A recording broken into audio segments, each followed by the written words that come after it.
You're listening to the N2K Space Network.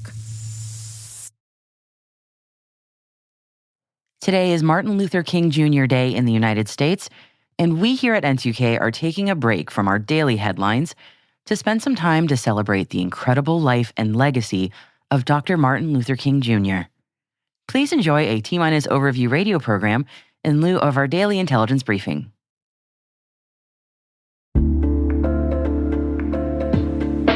Hey everybody, Dave here. Have you ever wondered where your personal information is lurking online? Like many of you, I was concerned about my data being sold by data brokers. So I decided to try Delete Me. I have to say, Delete Me is a game changer. Within days of signing up, they started removing my personal information from hundreds of data brokers. I finally have peace of mind knowing my data privacy is protected. Delete Me's team does all the work for you with detailed reports, so you know exactly what's been done. Take control of your data and keep your private life private by signing up for Delete Me. Now at a special discount for our listeners. Today, get 20% off your Delete Me plan when you go to joindeleteme.com/N2K and use promo code N2K at checkout. The only way to get 20% off is to go to joindeleteme.com/N2K and enter code N2K at checkout. That's joindeleteme.com/N2K, code N2K.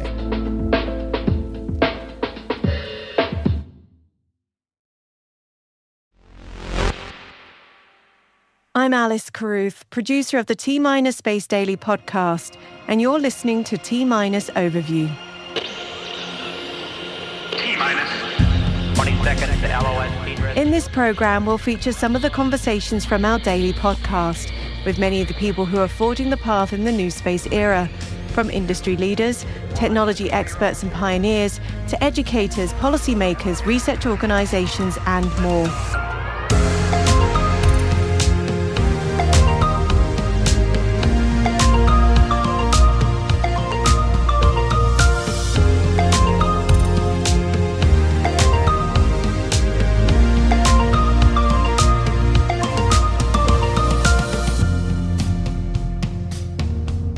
Art has long been inspired by space. We see it in pictures and photography. We hear it in music and immerse ourselves in it through movies and TV shows.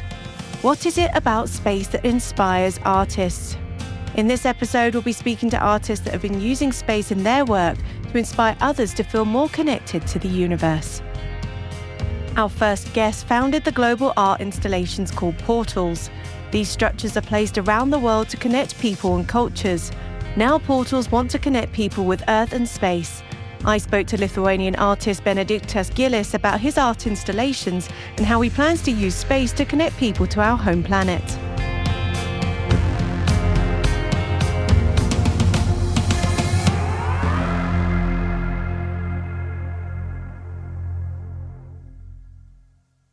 My name is Benediktas Gilis, and I am the founder of Portals organization. I started my career as an entrepreneur in 2008, a long time ago. And I was constantly looking for revealing my true purpose in this life. I was constantly feeling empty during my career, and somehow I felt that there must be some greater cause that I should dedicate my life to. And this search led me to a very scary yet profound experience in 2016, where after realizing that I know nothing about the universe, I felt a deep connection with all living beings on planet Earth. It was life-changing, and after it became very difficult for me to live in our world and to see the constant separation, the hatred, I felt a deep need to create something as an opposition to that force. And I wanted to do it not in a rational way that would speak to the human mind, but I wanted to create something that would speak to the human heart. And this is how slowly I came up with the concept of portals, which are technology art sculptures They are all identical, built in different countries around the world, and they provide video live stream as a pure window between cultures and invite us, humans of planet Earth, to meet face to face, heart to heart, above all borders, all prejudices, all descriptions, and to just realize our interconnectedness and to realize that we are all sharing this tiny spaceship called Earth, and the only way to continue this journey is together. I love that. It kind of builds on to the whole idea of the overview effect, but in a very different way, in a very grounding way of us being able to connect. And what has been the kind of reaction to people when they've gone to the portals? What is it that they're coming away from the experience and saying, this is what I found from it? Yes, it's very interesting for me to witness the portals and reactions. And I think the reason why they travel so far, especially in our collective consciousness, is because multiple people have multiple opinions. Some people think that it's the worst idea ever. Some people think that it's the best idea ever. And some people see forests, some people see trees. And it seems that it's also a great mirror of our humanity in 2024, because we see a lot of light, a lot of joy, a lot of happiness. We also see some attention seeking, trying to gain clicks, trying to gain followers and to shape the narrative. So it's like a collective story that we are all telling. And I think that constantly amazes me, the creativity and the perception of people. And I think it's a healthy way also to run this project, is not to just drown in all the waves, but also to be just sitting somewhere on the cave and just witnessing all the waves come and go. Absolutely. And that really brings us to why we've invited you on the show today. And that's your new partnership with Sen. Now, I just read this great quote from Charles Black, the founder and CEO of Sen. He said, "Sen and portals share a common theme that we are connecting people. Portals connect people in different places on Earth, and Sen connects people with space." And he thinks that together you guys can come up with something truly unique. So what is it you're doing? You're connecting people here on the Earth, but now all of a sudden you're working with space. How does that work? Yes, I think portals are devices to change perception. And let's imagine if, like, I spent 20 years living in my apartment and I had never stepped aside to just see the building. My perception of the building would be so limited. And now I feel that the biggest issue with our humanity is that our worldview ends with our national borders. And we are faced with constant global challenges, but still we are in this ethnocentrism phase of our evolution. And we need a global story. We need a global story as humans of planet Earth. And Sen is really helping us to just create this opportunity to see the planet as one. Because now we are still in this knowledge phase where we know, I can tell you everything about my apartment building. I can tell you all the facts, but the perception is missing. So now we are living in this era of knowledge, but we are far away from living in the era of perception, of realization, what it truly means to live in this planet and to be a part of this planet. So I'm very excited about this partnership, and I really hope that it will be a step forward for portals and for Sen as well. Without giving too much away, because I know we want to get people to go to the portals to really experience it themselves, what is it that people are seeing when they get to these portals, and where are they in the world where they can connect with the universe through those Sen cameras?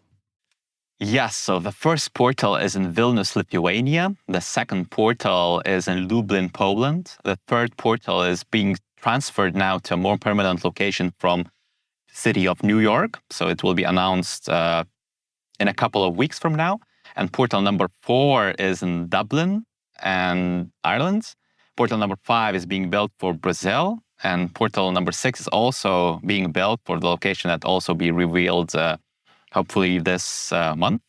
So everyone who would stand close to the portal for 3 minutes, they would see another country. They would, let's say we are standing close to the portal number 1 in Vilnius. For 3 minutes, we would see Lublin, Poland. After, we would be transitioned to Dublin, Ireland. And after, we would see the Sen footage, the Sen live stream for 3 minutes. And the trip around the world would continue in that fashion. That's amazing, because obviously the camera that the Sen has is attached to the International Space Station. So it's actually looking down on the Earth from space, which is quite amazing. So you must see a completely different perspective every time that comes around. What has people reacted to that about? Because you see these images of the universe, but really we rarely look down on the Earth. And I know that that's what a lot of the astronauts come away from the ISS, coming back with that real connection to the planet. So is that what you're hoping to do with these portals?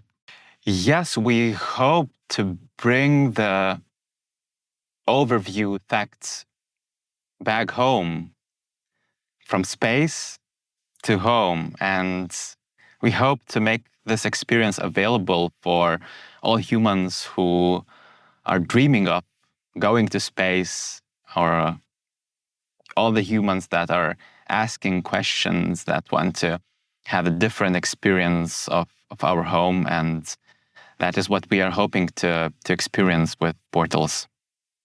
So what's the long-term plan? Now you've got these incredible pieces, and you've now got 6 of them around the world. Is the idea to have as many as possible? Are they going to be more limited to larger cities? What is it you're hoping to do with portals in the future? Portals are built for all the citizens of planet Earth, and so we do not see cities being more important. Of course, we like portals to exist in locations that would be accessible to people. And so far we have large cities, but also we are working with tiny cities. And in the future, we will have hundreds of portals.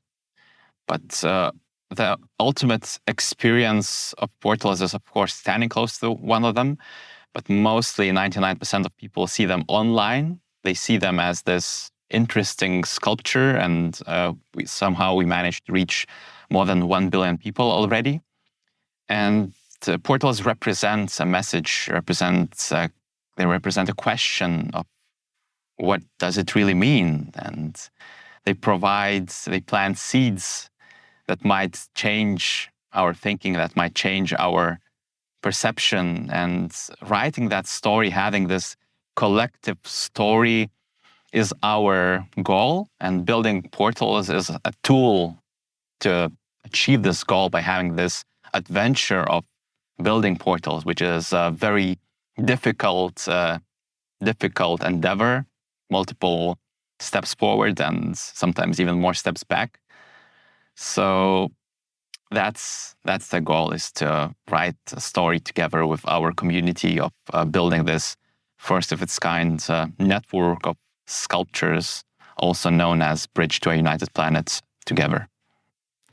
I love that. What a great idea of connecting people.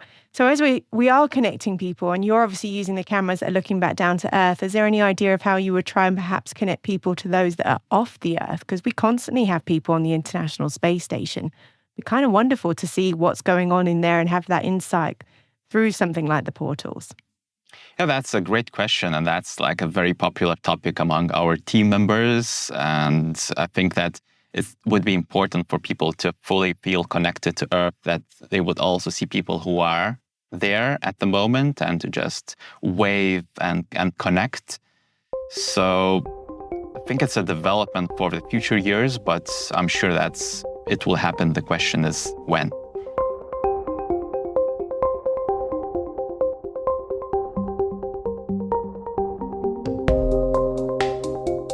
Our second guest is artist Maria Lannis.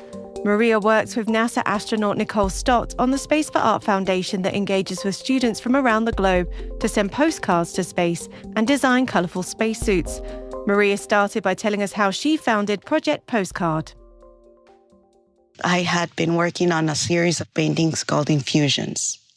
And through these paintings, I got invited to work as an artist in residence in Kastav, Croatia. And the paintings are about a personal experience that my father-in-law, he had melanoma, and I was taking him to the chemo treatments. And during these treatments, I imagined how his blood would mix with the chemotherapy, and I painted what I imagined. So I took my paintings to Croatia, and as my surprise, when I arrived and I set up the whole gallery with my paintings, the opening night, nobody showed up. And, as artists, I guess we are prepared for that. People come and, that's okay. We can take critiques like that. So then, one of my friends from Bosnia, she was there. She's the one that introduced me to this program. And the day after that, she left, and she left me by myself in Croatia, and I didn't speak the language, and I was a little bit overwhelmed by what had happened the night before. So I just said, I'm just going to have coffee, and I went to a coffee shop, and then the photographer that was at the exhibit came to my table, and he said, "Hi." And as we started to talk, he started questioning me about why I was there, who paid me. And I understood then that there was a little bit of a problem for me being there. And then I understood why nobody had come to the exhibit. The next day, the mayor of the city, he called me and he said, "Okay, as part of this program, your job is to give a class to the kids in the local kindergarten, the English-speaking class." From the mayor's office to the school, I had to think of a plan because I am not a teacher. I had never taught little kids. And I was thinking, what can I make that it's engaging to them? So my idea from my 5-minute walk from the mayor's office to the little school was, okay, I'm going to make a theme called The Cats of Kastav, and the kids are going to tell me the story of the city through the touristic places that they're going to draw, and the cats are going to tell the story of that place. So I go into the classroom and I introduce this project to the kids and the teacher. And then I had to introduce myself, where I came from. So at that moment, I saw myself as the 11-year-old self that I was when I came to this country, when I came to live in Maryland. And I had to make the same introduction to strangers, to, 5th graders. So I began with that same speech as I had when I was little. But the difference was that I had a book about Ecuador in paintings through this artist, Guayasamín. And I showed the kids the city, my city, through art. And they got it. They understood the project. They had lots of questions. And the teacher was convinced that this was a good idea. So the next day when we started working on the project, she surprised me with all the information about Ecuador and the Ecuadorian flag. And we started to work. And that was just an incredible moment for me because I noticed their engagement. I noticed their interest. And even the teachers were surprised about, how the kids were behaving. So after the second day, third day, the teacher said, "Let's go to the gallery to see your work." And I went to the gallery with the kids. And as we walked in, my paintings are colorful. So the mood, as soon as they walked in and saw the paintings, they saw dragons and incredible things, right? Color and things like that. So the teacher asked me, "What is this about?" And I said, "Oh, this is about my experience with my father-in-law." I just told them the truth, what it was about. And the moment I finished, there was a very uncomfortable silence in the whole gallery. And the teacher was not happy with me because she told me, "Why didn't you tell me that this was the subject?" And all of a sudden, the little kids start raising their hands and they start telling their own personal stories about their parents, their grandparents' health, their own health. And at that moment, they understood what art was about and how they were supposed to tell me their stories through their artwork.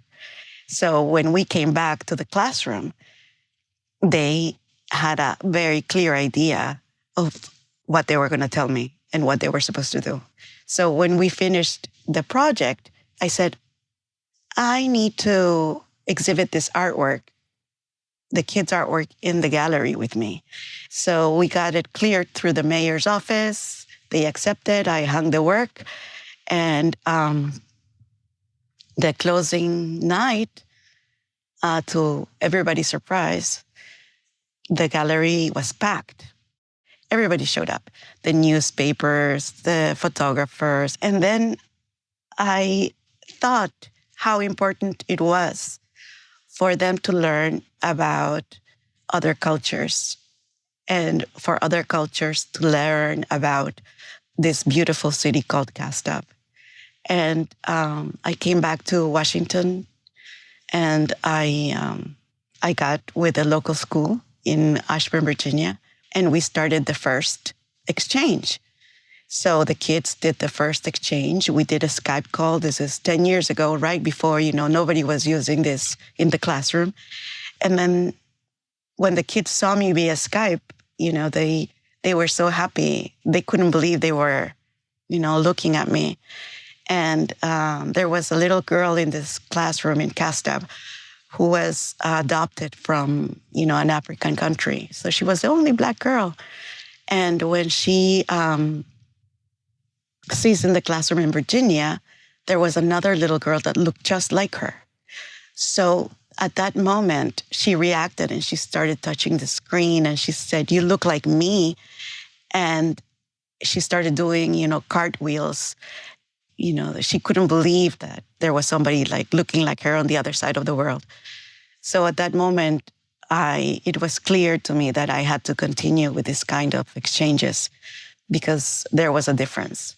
So, with 25 students, it grew to 3,000. How on earth did you and Nicole come together? How did your paths cross?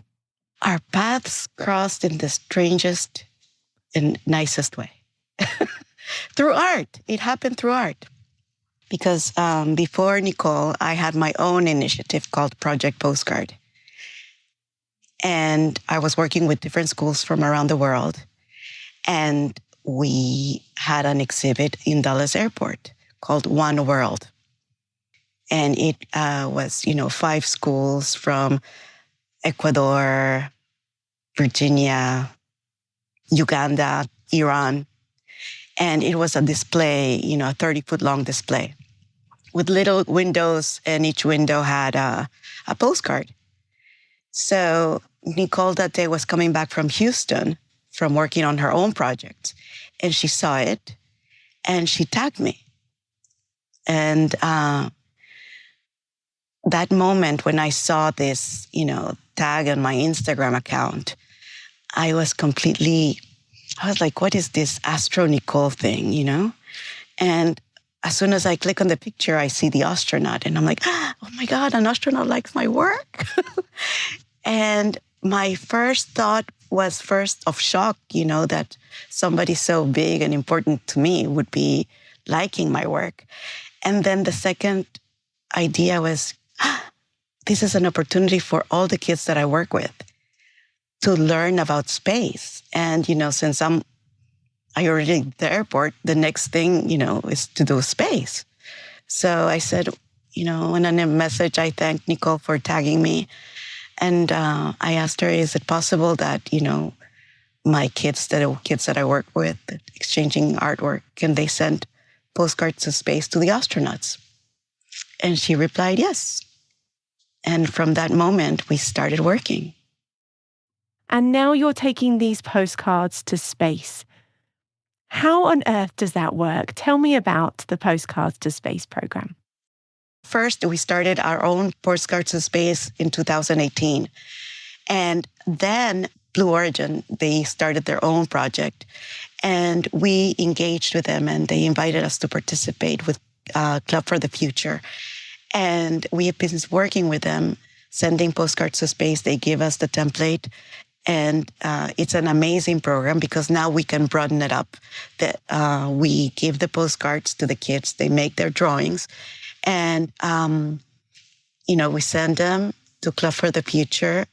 And whenever the next flight is, they send them up to space. And then the postcards are stamped and they are sent back to the kids. So now they have something personal. It's meaningful to them, that they got so far with their own personal touch. So it's really nice. I love that. And it extends it out beyond just being your community and your culture, which I love, but then to be able to have a piece of space to hold on to have as your own.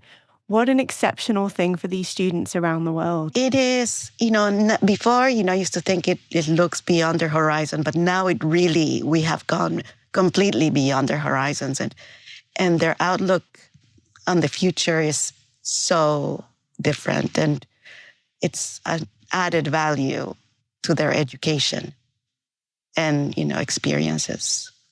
Absolutely. And you and Nicole collaborate on Space for Art Foundation. Can you tell me a little bit about that foundation? Well, after working on the spacesuit art project, we decided to create a foundation. So we called it the Space for Art, and we create space-themed art projects for kids in hospitals, in schools, in refugee camps, and we promote healing through art. And hopefully, when we get to work with these kids in the hospitals, again, it's another transforming idea because we're, from a difficult moment in their lives they're going through, we give them a time where hopefully they can forget about that and they can, again, look beyond. Yeah, I love that. And you guys have done a series of spacesuits with those students' arts. Can you tell us a bit about the spacesuits that you guys make? Well, each spacesuit is different. And Nicole started, the spacesuits with MD Anderson and our also co-founder, Ian Zion. And it started small with that same idea, kids' artwork, put them in a spacesuit. And luckily, they were able to send them to space.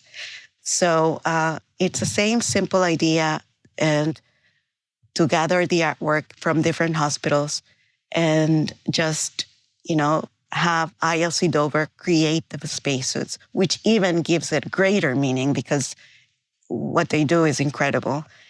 And when the kids learn that and when they see the final product is mind-blowing, is to participate in something like that, to give them a moment like that, to give them a memory like that, to make them part of history like that. It's priceless. And with our Beyond spacesuit, we did it during COVID time. So we couldn't go into hospitals and work with the kids. So we made, in a way, virtual. The kids just had to send us the pictures of the drawings. We were able to capture a drawing from every country on the planet. So everybody's represented there. And we went a step beyond the spacesuit, and we made a virtual spacesuit. So everybody can, go to our website and look at the spacesuit, click on it, where they will see the spacesuit and they can click on each picture and see where the picture came from, which country, which organization. It's a great way to learn about geography, but also for the kids who participated to see wherever they are in the world, their artwork.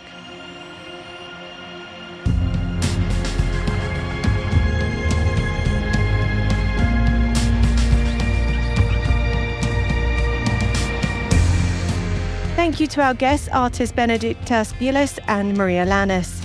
If you're interested in hearing more about the space industry, join us every day for T-Minus Space Daily, available on all major podcast platforms. Find out more at space.n2k.com. We'd love to know what you think of this show. You can email us at space@n2k.com. Your feedback ensures we deliver the information that keeps you a step ahead in the rapidly changing space industry. Our associate producer is Liz Stokes. We're mixed by Elliot Peltzman and Trey Hester with original music by Elliot Peltzman. Our executive producer is Jennifer Iben. Our executive editor is Brandon Karpf. Simone Petrella is our president, Peter Kilpie is our publisher, and I'm Alice Carruth. Thanks for listening.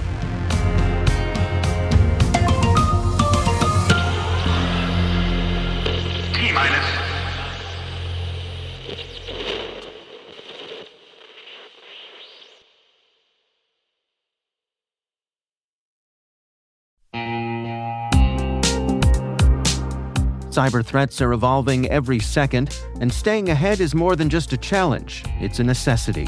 That's why we're thrilled to partner with ThreatLocker, the cybersecurity solution trusted by businesses worldwide. ThreatLocker is a full suite of solutions designed to give you total control, stopping unauthorized applications, securing sensitive data, and ensuring your organization runs smoothly and securely. Visit threatlocker.com today to see how a default deny approach can keep your company safe and compliant.